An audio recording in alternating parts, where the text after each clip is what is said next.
Elas eram o símbolo da beleza, do carisma e da sensualidade na televisão brasileira. Com roupas brilhantes, coreografias ensaiadas e sorrisos encantadores, as musas do Chacrinha marcaram uma geração inteira. A fama parecia eterna, o sucesso garantido. Mas o que aconteceu depois que os holofotes se apagaram? Algumas tentaram seguir carreira artística, outras sumiram por completo. E tem aquelas que perderam tudo: dinheiro, status, reconhecimento. De ícones nacionais se tornaram nomes esquecidos e, em alguns casos, histórias de arrepiar. Hoje você vai conhecer 12 musas do Chacrinha que perderam tudo e ficaram pobres. Casos reais de ex-celebridades que viveram o auge e depois enfrentaram o fundo do poço. Algumas foram vítimas do esquecimento, outras de escolhas erradas, mas todas têm algo em comum. A queda foi tão grande quanto a fama que um dia tiveram. E se você acha que já viu de tudo, espere até o final do vídeo. A última da lista vai te deixar em choque. Quando se fala em chacretes, Rita Cadillac é o primeiro nome que vem à cabeça. Ela era a mais famosa, a mais desejada, a mais lembrada, um verdadeiro fenômeno da televisão brasileira. Seu nome virou sinônimo de sensualidade nos anos 80 e sua carreira parecia imbatível. Mas o que poucos sabem é que por trás do brilho da tela, a vida de Rita passou por altos e baixos dignos de novela mexicana. No auge da fama, Rita lotava casas de show, fazia presença VIP, participava de programas de auditório e até se lançou como cantora. Era uma verdadeira celebridade popular. Mas o tempo passou, os convites foram diminuindo. E com eles, a grana também. Sem medo de se reinventar, ela surpreendeu o Brasil ao entrar para a indústria de filmes adultos já aos 50 anos, numa tentativa de recuperar o padrão de vida. A decisão foi polêmica, dividiu opiniões, mas rendeu a ela novamente os holofotes, mesmo que com outro tipo de público. Mais tarde, ela ainda se arriscou no reality show A Fazenda, buscando mais uma vez um recomeço diante das câmeras. Apesar da força e da coragem de se reinventar, Rita enfrentou dificuldades financeiras reais. Ela própria já revelou que chegou a dever aluguel, precisou vender objetos pessoais e até fez shows por valores simbólicos para pagar contas. Hoje, com mais de 70 anos, vive com simplicidade e dignidade, mas sem o luxo ou o prestígio de antes. Uma estrela que brilhou como poucas, mas que também sentiu o peso do esquecimento e da falta de amparo à velha guarda da televisão. Logo depois dela, uma outra musa também experimentou o gosto amargo da queda. Fátima Boa Viagem era a queridinha do público, presença constante no programa do Velho Guerreiro. Mas sua história, ao contrário de Rita, terminou nas ruas e com um desfecho que ninguém imaginava. Ela não era só mais uma chacrete. Fátima Boa Viagem era considerada uma das mais bonitas e carismáticas do grupo. Com olhos marcantes e sorriso aberto, tornou-se dançarina fixa do programa do Chacrinha por mais de 10 anos, atravessando os anos 70 e início dos 80 como símbolo de sensualidade e reverência na televisão brasileira. No auge da fama, ganhava bem, aparecia nas principais revistas e era presença constante em programas de auditório. Parecia ter conquistado um lugar eterno na memória do público. Mas, quando o cassino do Chacrinha acabou e os holofotes se apagaram, a realidade chegou como um soco. Fátima tentou seguir carreira na TV, mas não encontrou o espaço. Fez participações pontuais em programas da Globo e em pequenos papéis, mas nada se consolidou. Com o tempo, passou a aceitar trabalhos comuns para sobreviver. Trabalhou como faxineira, cozinheira e até cuidadora de cães. O momento mais doloroso veio com o fim de um relacionamento. Segundo ela mesma revelou, o companheiro queimou todas as suas fotos, roupas de cena e memórias da televisão. Foi como se sua própria história tivesse sido apagada. Sem recursos, passou a viver no interior do Rio de Janeiro. Hoje, aos 62 anos, trabalha em uma padaria e vive com um salário de menos de R$ 1.000 por mês. Toma remédios contra a depressão, convive com problemas de saúde e, apesar de tudo, mantém uma postura digna e silenciosa. A fama é pura ilusão. Quando você sai de cena, ninguém mais lembra que você existiu. E se Fátima viu seu passado ser queimado em uma fogueira literal e simbólica, a próxima estrela desta lista morreu em silêncio. Depois de uma década lutando contra o câncer, o esquecimento e a solidão. Ela foi uma das chacretes mais fascinantes do Cassino do Chacrinha. Com longos cabelos negros, corpo escultural e expressão firme, Índia Potira, nome artístico de Maria da Glória Aguiar da Silva, era a presença marcante nos anos 70, com uma imagem que misturava mistério, beleza, ancestralidade indígena. Por trás da imagem poderosa, no entanto, havia uma vida de lutas silenciosas. Depois que deixou o programa, sumiu dos holofotes e mergulhou numa rotina de dificuldades. Viveu anos afastada da televisão, sem convites, sem apoio e sem estabilidade financeira. Com o tempo, enfrentou doenças graves, solidão e abandono. Índia lutou por mais de 10 anos contra um câncer de mama, ao mesmo tempo em que lidava com depressão, trombose e pneumonia crônica. O que restava de sua fama era mantido por poucos amigos e fãs que ainda a reconheciam nas ruas do Rio de Janeiro. No dia 11 de julho de 2023, Índia Potira morreu aos 76 anos, em um hospital do Rio. Seu corpo foi cremado no cemitério do Caju, em uma cerimônia simples, sem cobertura da mídia, sem homenagens nacionais, de estrela nacional, a um adeus silencioso. A sua história, infelizmente, não foi exceção entre as musas do passado. E a próxima mulher da nossa lista, que também brilhou na televisão brasileira. Nos anos 70, o palco do Chacrinha era uma explosão de cores, brilho e carisma.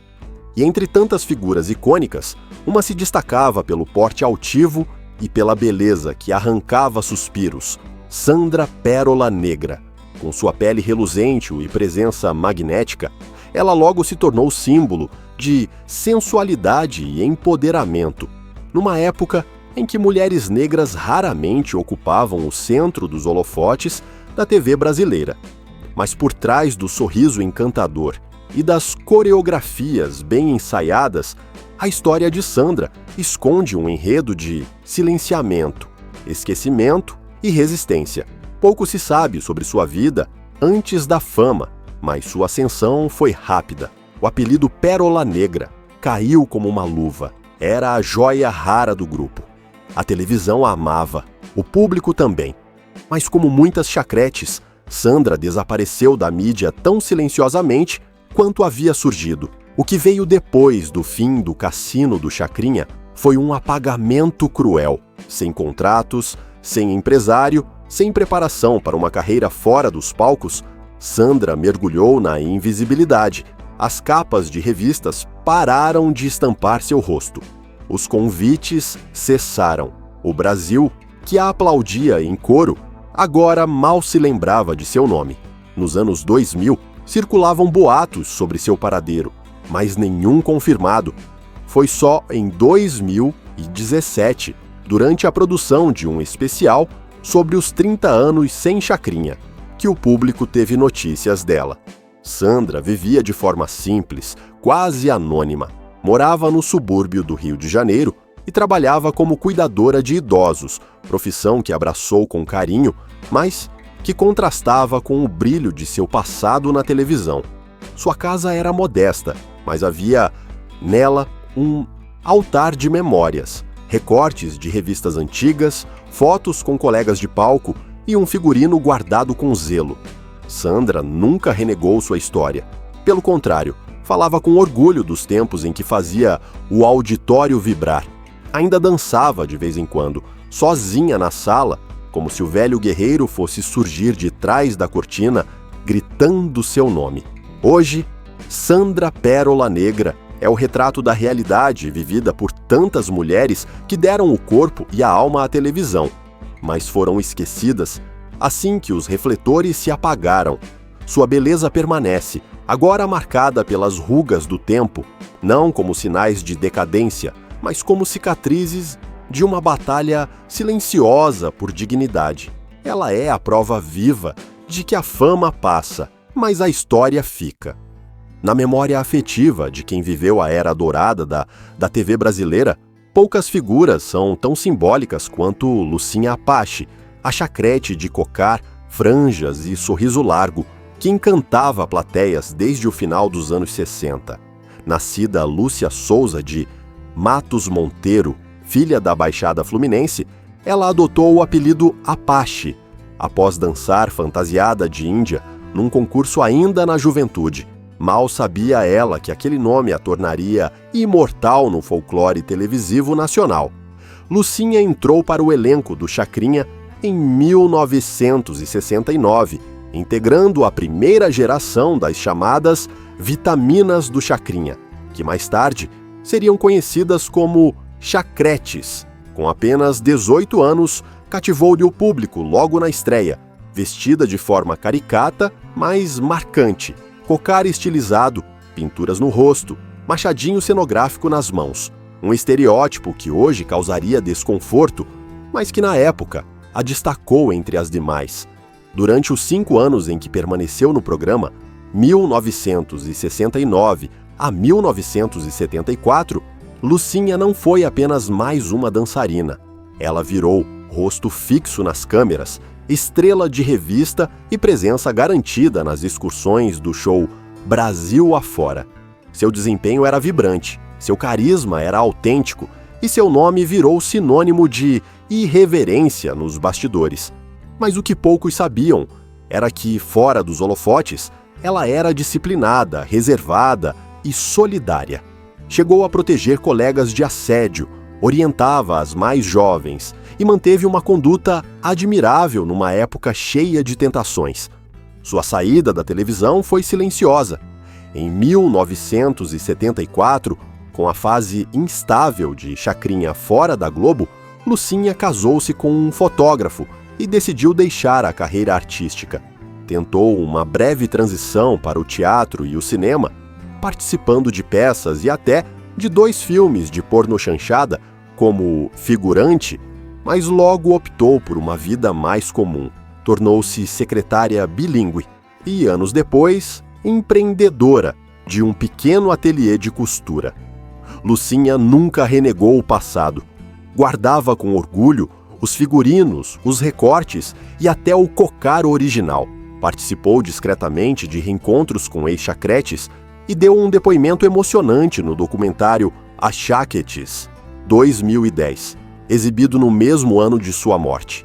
Ela faleceu em 1º de abril de 2010, vítima de infarto, aos 59 anos, dias após ter sido redescoberta por parte do público. Lucinha Apache foi parte da fundação de um fenômeno. Com ela, as chacretes deixaram de ser apenas assistentes de palco e se tornaram personagens do imaginário brasileiro. Sua trajetória, longe de escândalos, foi a de uma mulher que dançou, brilhou, saiu de cena com dignidade e viveu o resto da vida como gostava. Simples, em paz e com gratidão pela sua breve, mas intensa passagem pela fama. Entre tantas chacretes, com nomes chamativos, uma conquistava o público com seu jeito agitado e estatura miúda: Sarita Catatal. Seu apelido era um reflexo direto de sua personalidade, explosiva, falante, sempre acelerada. Sarita parecia feita sob medida, para o ritmo caótico e festivo do programa do Chacrinha. Ela surgiu no elenco durante a virada dos anos 70 para os 80, em um momento de transição do programa. Era o tempo em que a televisão se tornava mais colorida, coreografada e ousada. E Sarita era um desses elementos de agitação. Seu porte pequeno, sempre contrastando com o vozeirão, e os movimentos exagerados logo virou marca registrada. Nos bastidores, era conhecida como a motoquinha sem freio. Estava sempre rindo alto, correndo de um lado para o outro, inventando apelidos para todo mundo. Sua energia era contagiante, mas também, por vezes, cansativa. As colegas brincavam que bastava estar perto de Sarita por 5 minutos para sair exausta. Ainda assim, era querida. Nunca se envolveu em intrigas graves e seu companheirismo nos bastidores a mantinha benquista por todos, até pelo próprio Chacrinha, que gostava da bagunça organizada que ela causava.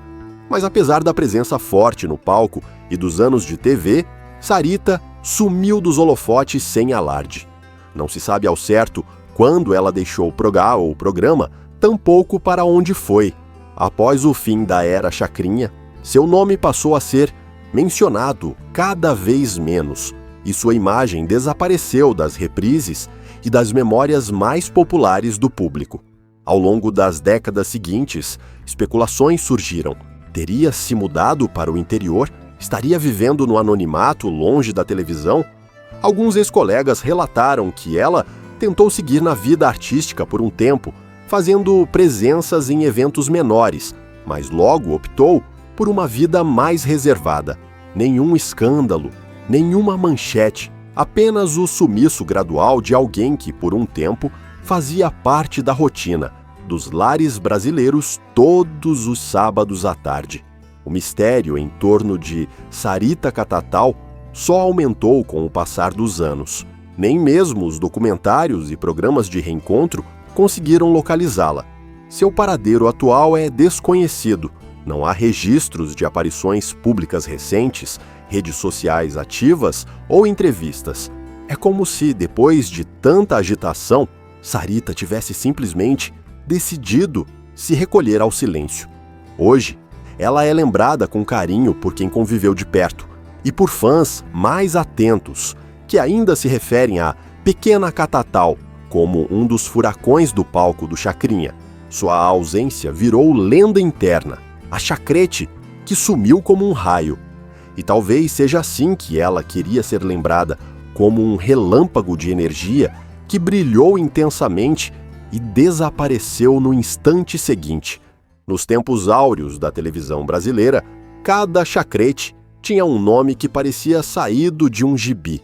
Uma assinatura que unia charme e fantasia. E com Garcinha Copacabana, isso não foi diferente. Seu apelido era uma homenagem direta ao bairro mais famoso do Rio. E, de certa forma, antecipava a própria história dela. Uma mulher que começou com brilho, mas foi engolida pelo mar da vida real. Garcinha entrou para o time das chacretes durante a segunda metade dos anos 70, quando o programa de Chacrinha já era uma instituição nacional. Morena, esguia, sorriso tímido e andar elegante, ela rapidamente chamou atenção por sua postura mais contida, contrastando com o estereótipo de dançarinas espalhafatosas. Se Sarita era o furacão e Rita Cadillac a sensual, Garcinha era a discreta. E isso, curiosamente, fez dela um ponto de equilíbrio no elenco. Apesar de não ser a mais falada, a mais mostrada ou a mais escandalosa, Garcinha marcou presença firme. Estava em todas as gravações, dançava com precisão e se destacava pela disciplina nos bastidores. Foi essa postura que lhe garantiu confiança da produção e carinho das colegas. Em tempos de egos inflados e muita disputa, ela era aquela que não dava trabalho. Mas como tantas outras, o brilho da TV não duraria para sempre. Com o fim da era Chacrinha, nos anos 80, Garcinha tentou ainda permanecer no meio artístico. Fez figurações em novelas, participou de shows em boates e tentou por algum tempo viver da imagem que construiu nos palcos do auditório. No entanto, as oportunidades foram rareando e o tempo, como sempre, foi implacável. Sem formação técnica e sem uma rede de apoio sólida, Garcinha se viu obrigada a abandonar o mundo do entretenimento. Passou a trabalhar como balconista em lojas, fez bicos como cabeleireira e até foi vendedora ambulante nas praias. Ironicamente, de volta a Copacabana, seu berço e seu nome artístico. Com o tempo, sumiu da mídia e da memória coletiva. Anos mais tarde, foi reencontrada por uma repórter que fazia uma matéria sobre ex-chacretes. Garcinha estava morando em um kitnet alugado, vivendo com a ajuda de uma aposentadoria mínima e doações de ex-colegas que ainda a lembravam com carinho. Sem filhos, sem marido e com a saúde fragilizada, ela vivia sozinha. Sua fala era pausada, nostálgica. A fama passou, mas eu ainda danço no coração. Lá dentro, continuo no palco. Garcinha Copacabana é o retrato silencioso do que foi ser chacrete. Um instante de brilho, seguido por uma longa estrada de anonimato. Não houve escândalo, nem tragédia pública, só o esquecimento. Mas para quem viveu sua época, ela segue sendo a moça elegante que atravessava o palco com leveza como uma brisa vinda do mar de Copacabana. Entre tantas histórias de glamour seguido por queda, a trajetória de Miriam Cassino é quase uma exceção. Vinda de Porto Alegre, formada em ballet clássico e jazz, ela era diferente antes mesmo de pisar no palco do Chacrinha.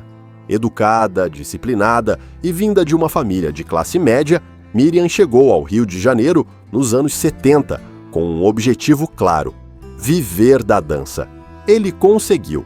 A entrada no programa veio após muita insistência. Miriam fez 3 testes até finalmente ser aprovada em 1981, quando já tinha 24 anos e um currículo técnico robusto. Seu apelido foi uma criação direta de Chacrinha, fazendo trocadilho com o Cassino do título de seu programa e com o porte elegante da nova integrante. Nos bastidores, Miriam logo virou a professora. Era ela quem ensinava passos às colegas, ajustava marcações de palco e cuidava da estética das coreografias. Mas o brilho de Miriam não estava apenas na disciplina. Ela inovava. Em uma das edições do programa, ousou apresentar passos de breakdance ao vivo, surpreendendo plateia e produção. Enquanto muitas chacretes ganhavam destaque pelo escândalo ou sensualidade, Miriam se destacava pela técnica. E isso fez dela uma das líderes do balé, mesmo sem ser a mais famosa. Diferente de outras colegas, ela nunca se envolveu em polêmicas, recusava convites indecorosos, mantinha distância de confusões e preferia chegar cedo para ensaiar do que participar de festas após as gravações. Ainda assim, era respeitada por todos, inclusive por Chacrinha, que chegou a elogiá-la publicamente por sua seriedade. Seu romance com Darcy, baterista da banda Absinto, surgiu durante o programa e acabou em casamento, uma união que dura até hoje. Com o fim do Cassino do Chacrinha, em 1988, Miriam fez o que poucas conseguiram: se reinventou sem cair. Voltou para Porto Alegre, fundou uma academia de dança e passou a dar aulas de jazz, sapateado e aeróbica. Ao longo dos anos 90 e 2000, venceu festivais, criou coreografias premiadas e até se tornou tricampeã sul-americana de hip-hop na categoria Master. Tudo isso sem escândalo, sem capa de revista, só trabalho e paixão pela arte. Hoje, aos 68 anos, Miriam continua ativa, dá aulas de zumba, participa de cruzeiros de dança com o marido e mantém uma legião de alunas que a veem como referência de longevidade e vitalidade. Mora com a família em um apartamento confortável em Porto Alegre, colhendo os frutos de uma vida construída com equilíbrio. Seu legado vai além do palco. Miriam é um símbolo de que ser chacrete não era sinônimo de futilidade. Ela provou que havia talento, estudo e profissionalismo por trás do glitter. Ainda hoje, quando participa de eventos ou dá entrevistas, fala com orgulho do passado na televisão, mas faz questão de lembrar que a dança foi sempre sua verdadeira paixão. Miriam Cassino não caiu no esquecimento nem no escândalo. Ela escolheu uma vida longe dos holofotes, mas cheia de luz. Na década de 70, Sueli Santos era uma das presenças mais marcantes no palco do Cassino do Chacrinha. Conhecida como Sueli Pingo de Ouro, ela foi uma das chacretes que mais brilhavam e que, paradoxalmente, mais sofreriam com a queda, depois que as luzes se apagaram. Seu apelido nasceu no próprio programa, inspirado em seu jeito elétrico e seu porte miúdo. Era como se ela pulasse no palco com energia ininterrupta, um verdadeiro pingo de ouro. O público adorava. Sueli era carismática, sorridente e expressiva. Dançava como se o programa fosse sua vida e, por muitos anos, foi mesmo.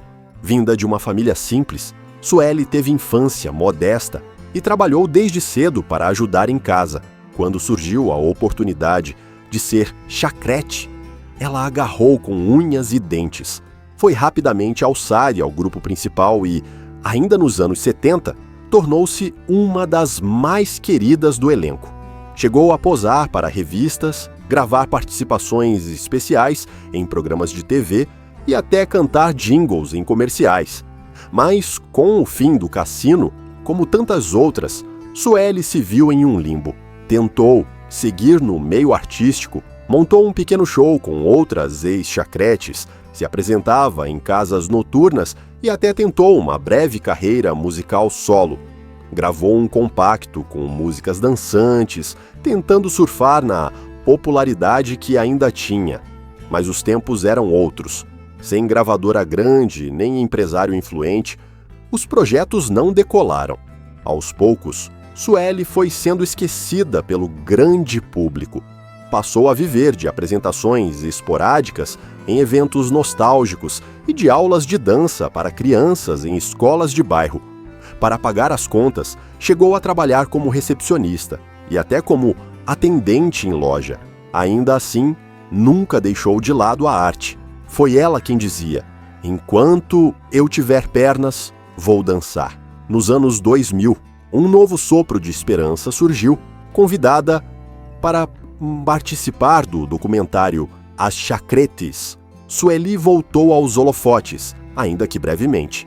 Sua participação emocionou o público.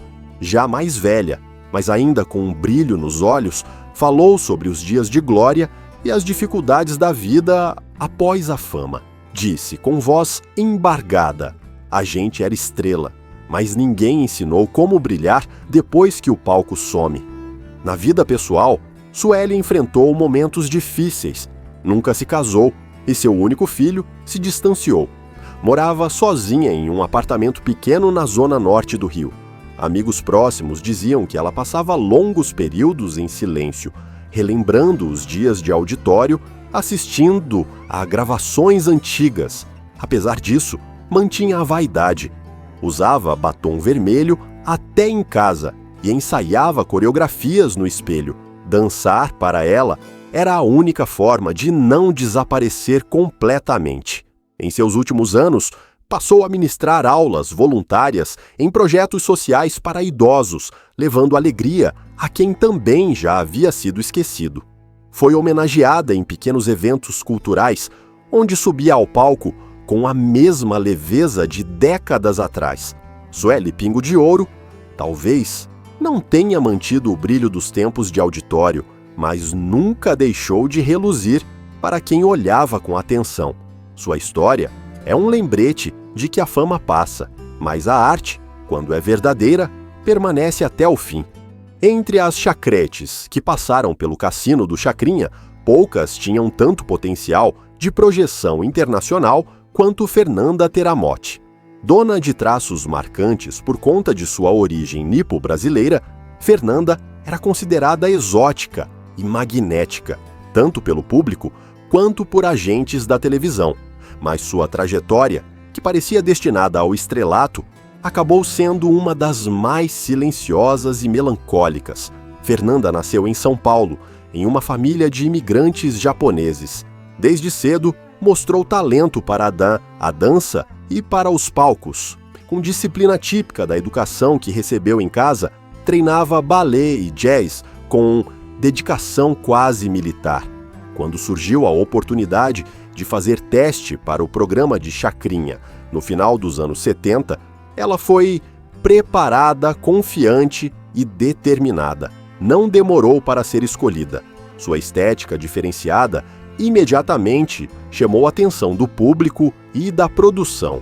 Chacrinha gostava de figuras icônicas e Fernanda logo ganhou destaque. Com figurinos estilizados que mesclavam o tradicional com o moderno, ela se transformou em uma presença de referência. Havia quem dissesse que ela parecia uma dançarina de Tóquio Pop, em pleno auditório brasileiro. Isso a transformou em uma das chacretes mais admiradas da nova geração. Durante seu tempo no programa, Fernanda era vista como uma das mais reservadas. Diferente das chacretes mais expansivas, ela raramente dava entrevistas ou participava das brincadeiras de bastidores. Sua postura era quase enigmática, o que só aumentava sua aura de mistério. Alguns diretores chegaram a dizer que ela tinha cara de novela das 8. Não à toa, ela chegou a ser sondada por produtores para tentar carreira como atriz. No entanto, o que prometia ser um salto para o estrelato nunca aconteceu. Quando o programa entrou em sua fase final e a dança começou a perder espaço para o sensacionalismo e o humor escrachado, Fernanda se sentiu deslocada. Pediu para sair discretamente, sem alarde. Tentou sim seguir na televisão. Fez figuração em novelas da TV Manchete, participou de um piloto de programa de variedades e chegou a morar no Japão por 2 anos, tentando a sorte na TV local. Mas nada se concretizou. A barreira da língua, o mercado fechado e o preconceito velado contra brasileiras no exterior a fizeram desistir. Ao voltar cá para o Brasil no início dos anos 90, Fernanda já estava fora do circuito artístico. Trabalhou como tradutora e revisora de textos bilíngues, longe dos holofotes. Aos poucos, se isolou da antiga fama. Nunca participou de documentários sobre as chacretes e, segundo colegas, recusava convites para entrevistas. Preferia o anonimato. Há quem diga que passou a se dedicar à meditação e filosofia oriental, tentando reconstruir uma identidade longe do passado televisivo. Hoje, pouco se sabe sobre seu paradeiro exato. Amigos antigos relatam que ela vive reclusa no interior de São Paulo, sem redes sociais ativas e sem vínculos com a vida pública. Sua figura permanece, envolta em silêncio, assim como sua saída do palco. Se algumas ex-chacretes se mantiveram vivas na memória coletiva pelo carisma ou pelos escândalos, Fernanda Teramotti é lembrada como uma estrela discreta que brilhou intensamente por um tempo curto e depois se apagou sem ruído. Soninha, mais conhecida como Toda Pura, marcou uma geração com sua imagem tímida e comportamento discreto no programa do Chacrinha. Nascida e criada no Rio de Janeiro, vinda de família humilde, começou a vida como balconista e fazia bicos de modelo antes de entrar na televisão. Era nos bailes suburbanos que se destacava, dançava com graça e encantava pela simpatia natural. Quando fez o teste para o balé do Chacrinha, não demorou a chamar atenção, mas não por escândalos ou sensualidade. Era pelo jeito comportado. Foi aí que Chacrinha cravou o apelido irônico que a eternizaria, Toda Pura.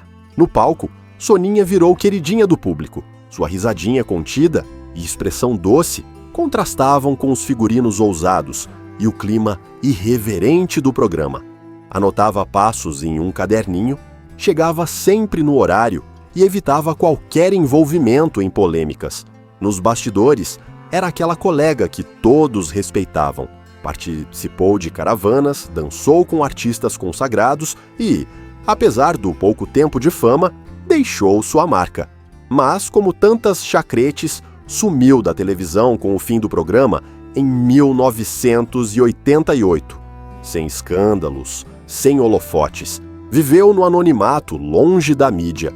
E foi só em 2020, no auge da pandemia, que seu nome voltou à tona. Infelizmente, pelas piores razões. Soninha toda pura morreu vítima da Covid-19 no dia 15 de setembro. Tinha cerca de 63 anos.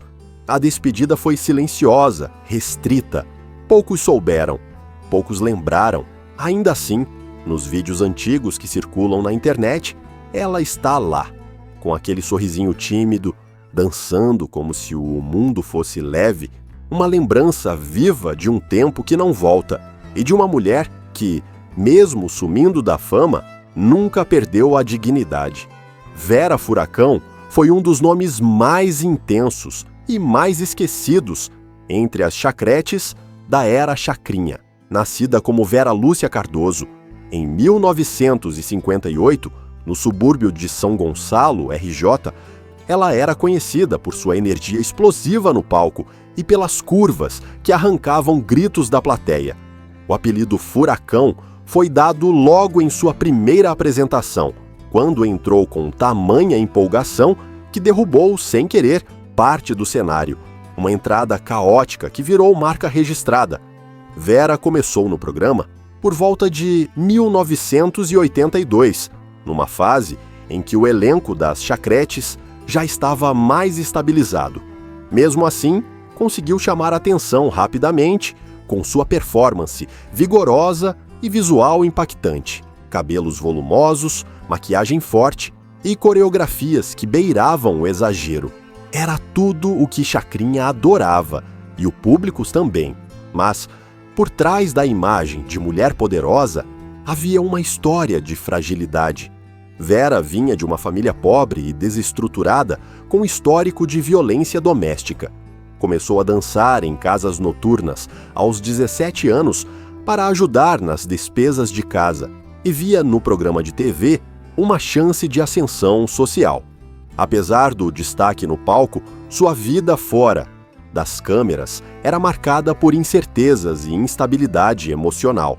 Durante os anos de chacrete, Vera Furacão teve uma série de relacionamentos conturbados, incluindo um namoro tóxico com um cantor brega da época, que foi parar em colunas de fofoca por episódios de ciúme e agressões verbais. Embora fosse uma das mais faladas nas revistas de auditório, ela acumulava desafetos nos bastidores.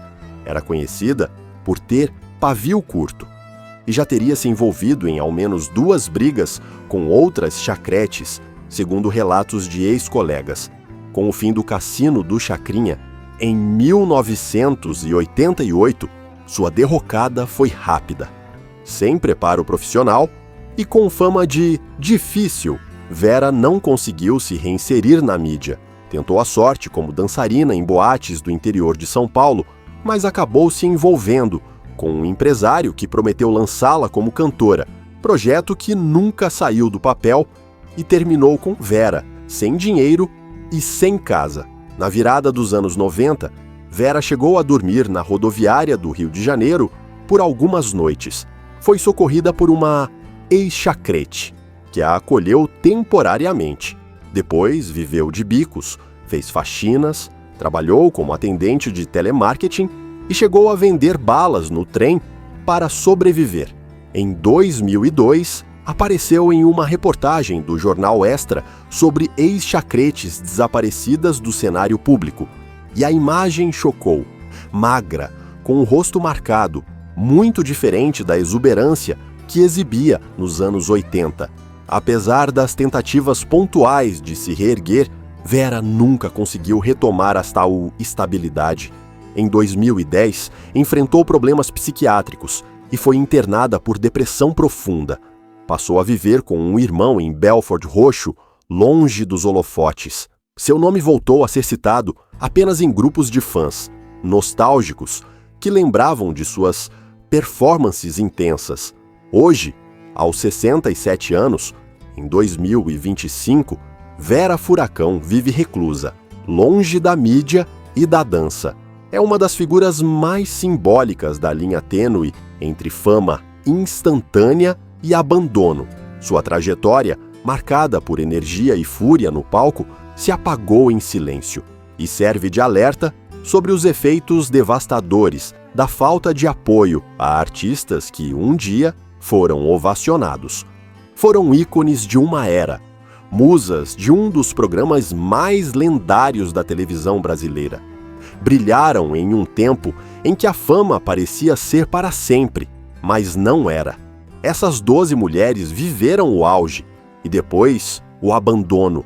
Trocaram os palcos por empregos comuns, os camarins por quartos apertados, os aplausos pelo silêncio. Algumas conseguiram resistir, outras simplesmente desapareceram. E o mais duro é perceber que, por trás de cada figurino colorido, havia uma história real, com dores reais, e uma queda que ninguém quis ver. Talvez agora, ao lembrar desses nomes, a gente entenda que o sucesso é fugaz, mas o esquecimento é cruel. E você, se lembra de mais alguma chacrete que sumiu da TV? Conta aqui nos comentários. Vamos resgatar juntas essas histórias que o tempo tentou apagar.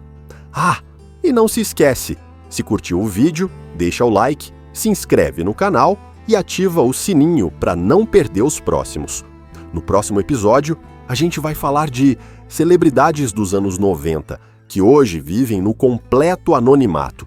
Você vai se surpreender com quem está nessa lista. Até lá!